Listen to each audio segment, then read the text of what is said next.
Magandang araw mga Caridon Electronics. Ngayon ipapakita ko sa inyo ang mga iba't ibang mga soldering tip na ginamit ko sa ceramic soldering iron.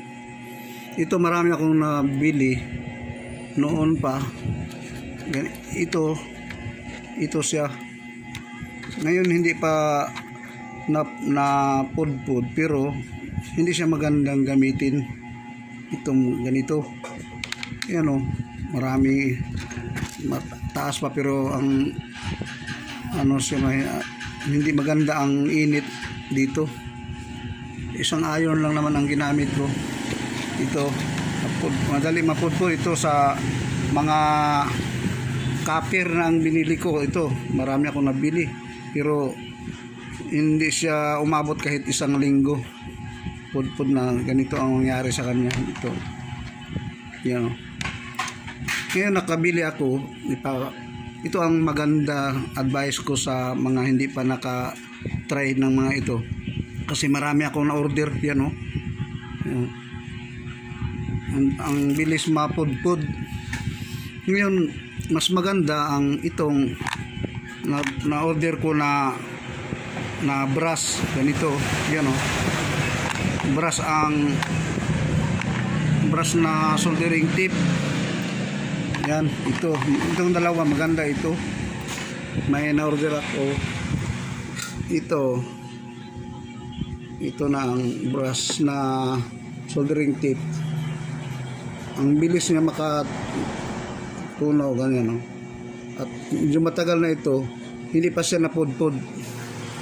Yan. Kaya napatunayan ko na mas maganda pala ang brush kaysa itong copper na ito.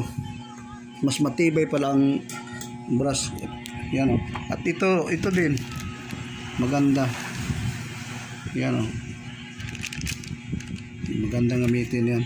Itong may nakalagay na para may sulat siya sa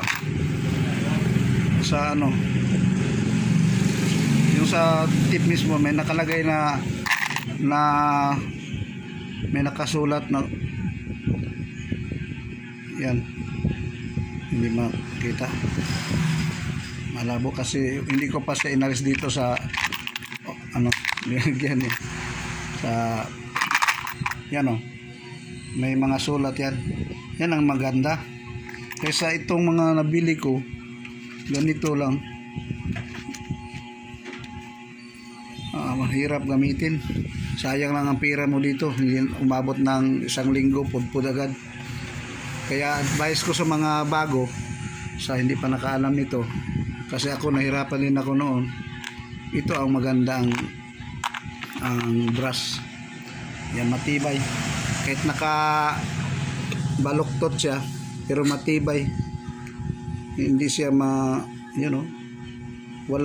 parang hindi pa rin na gamit, hindi pa siya napudpud, pareho pa rin ng bago. Ganito. Yan lang muna ang gusto kong ipakita dito sa channel ko para din may ideya ang mga bago na gaya ko. Ito hindi maganda. Yan, marami ang nasayang, pero ito ang maganda. Ito. Okay, maraming salamat sa Diyos sa inyong panonood.